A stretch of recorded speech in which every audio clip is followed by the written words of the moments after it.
My name is Marcus Bellweather, and I want to tell you about the week I got married and the week my home almost got stolen out from under me. Elena and I left for our honeymoon on a Friday. We came back the following Sunday to find a 6-foot brick wall standing where our side yard used to be. The wall wasn't on HOA common ground. It was 3 feet inside our surveyed property line, cutting straight through soil we'd owned since closing. No notice on our door. No permit posted. Just fresh mortar and a laminated sign that read, Sterling Oaks Estates Beautification Project. I called the HOA office before I even set my luggage down. The woman who answered didn't apologize. She informed me the board had full authority over entryway aesthetics and that I was welcome to submit a written complaint at the next quarterly meeting, 6 weeks away. Before I show you how this actually got resolved, using nothing but public records and certified paperwork, hit subscribe to HOA Problems. This channel breaks down real property law disputes so you know exactly what your rights are before something like this ever lands on your driveway. The HOA president, Deborah Kincaid, called me personally 2 days later. Her tone was pleasant, almost maternal, right up until she explained that the wall was well within community guidelines and that homeowners don't actually own the land right up to the road, no matter what the deed says. That sentence stuck with me because it was confidently, provably wrong, but I stayed calm. I asked Deborah to point me to the specific CC&R clause, granting the board authority to build permanent structures on individually deeded lots. She said she'd have someone look into it and hung up. 4 days later, a certified letter arrived. Violation notice, case number 2291. It cited me for obstructing community landscaping progress because I'd asked a contractor to mark the wall's actual footprint. The fine? $400 a day, retroactive, with a 14-day compliance deadline attached. I read that letter 3 times standing in my own driveway. Fine for measuring my own yard. Elena said what I was already thinking. This wasn't a landscaping dispute anymore. This was a board that had gotten used to nobody ever checking their paperwork. Board member Roy Talbot showed up next, unannounced, walking the disputed strip with a clipboard like he owned it. When I asked him to leave my property, he told me the HOA had implied easement rights over all border zones, a phrase I'd never once seen in our governing documents. I started keeping a folder. Every letter, every voicemail, every date and time someone from the board set foot on my land without permission. I didn't argue with Roy that day. I just wrote down what he said and thanked him for his time. The fines kept accumulating on paper. By week 2, the HOA claimed I owed over $4,000 in daily penalties for a wall I never built and never approved. Deborah mentioned almost casually that unpaid HOA fines in our state could eventually support a lien filing against the home. That's when the letters shifted tone entirely. No more community guidelines. Now it was legal escalation is imminent, and the board reserves the right to pursue collection remedies. I forwarded every single page to a real estate attorney named Nathaniel Cross before I responded to any of it. Nathaniel's first question wasn't about the fines. It was simple. Do you have your original title survey? I did. It had been sitting in a folder since closing day, completely unopened, because nobody warns you that document might someday save your entire yard. 2 days later, Deborah called an emergency session of the architectural committee, and I got a notice that my case would be discussed at the next public board meeting with a formal fine ratification vote scheduled. My name, printed for every neighbor in Sterling Oaks to see.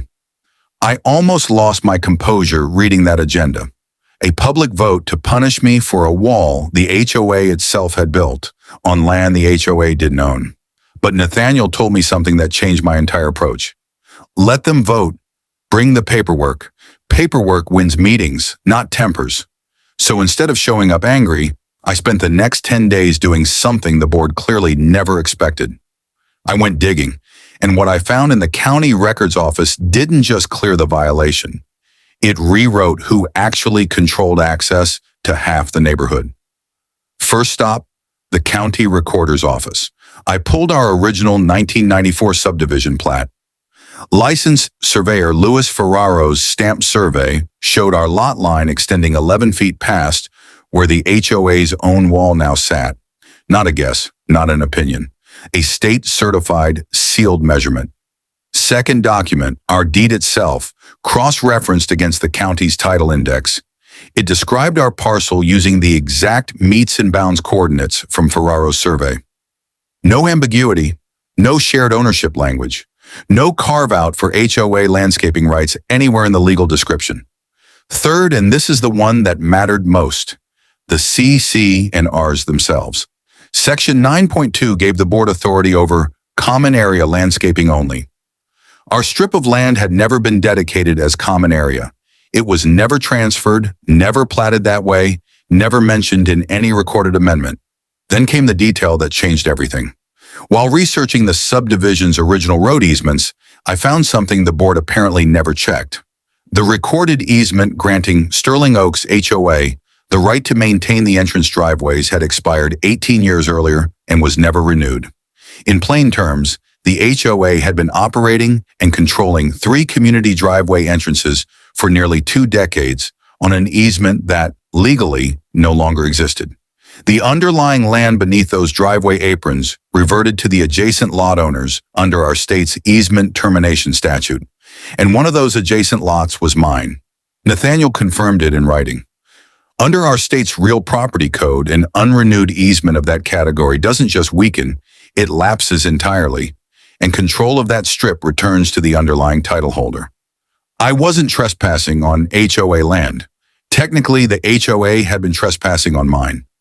I didn't want a lawsuit. I wanted the board to understand exactly how far outside their authority they'd wandered. So Nathaniel drafted a certified letter, cease and desist on the wrongful fines, formal notice of the lapsed easement, and a deadline to respond before we pursued a quiet title action. We sent it return receipt requested, the same tactic the HOA had used against me for weeks. 3 business days later, Deborah Kincaid's tone on the phone had changed completely. No more talk of liens, just a request to discuss this privately before the board meeting. I told her the meeting could proceed exactly as scheduled. If the board wanted to vote in public, they could vote in public, with the full survey packet entered into the official minutes for every homeowner in Sterling Oaks to read for themselves. That's the part I want every viewer to remember. I never once broke a rule, hid a document, or threatened anyone. The entire reversal came from a survey map, a title record, 1 section of the CC&Rs, and a single expired easement nobody had bothered to check in 18 years.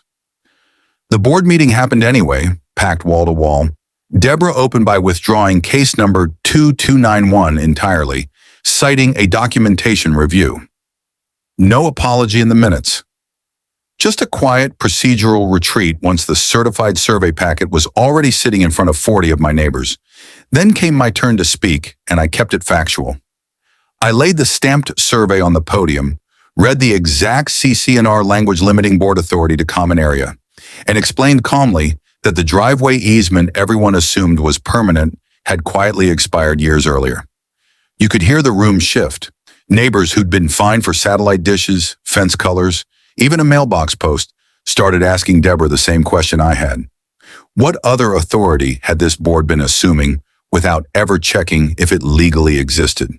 The HOA's attorney recommended on the record an immediate license resurvey of every driveway entrance and a formal easement renewal process with each affected homeowner, including me, before any future landscaping project touched a single inch of private lot line again. As for the wall itself, the board agreed in writing to remove the 11-foot encroaching section within 30 days at HOA expense and to formally record a new, narrower landscaping easement, one I actually reviewed and consented to, this time with my signature on it. I want to be clear about something, because this channel is about education, not revenge. I never sealed off community driveways out of anger. What I did was simply decline to sign a renewal for HOA access across my reverted strip until the board corrected the record properly and lawfully. That single lawful pause was enough.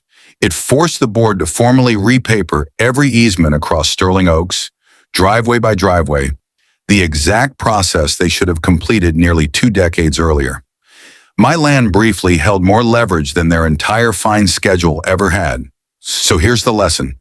HOAs manage plenty of real, legitimate authority, But that authority has hard edges defined by your CC&Rs, your recorded deed, and your county's easement law.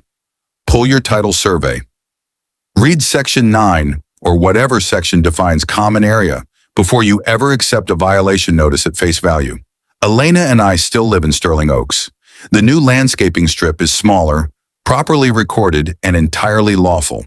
If a wall showed up on your land during your honeymoon, what would you have done first? Called a lawyer or called a surveyor? Tell me below.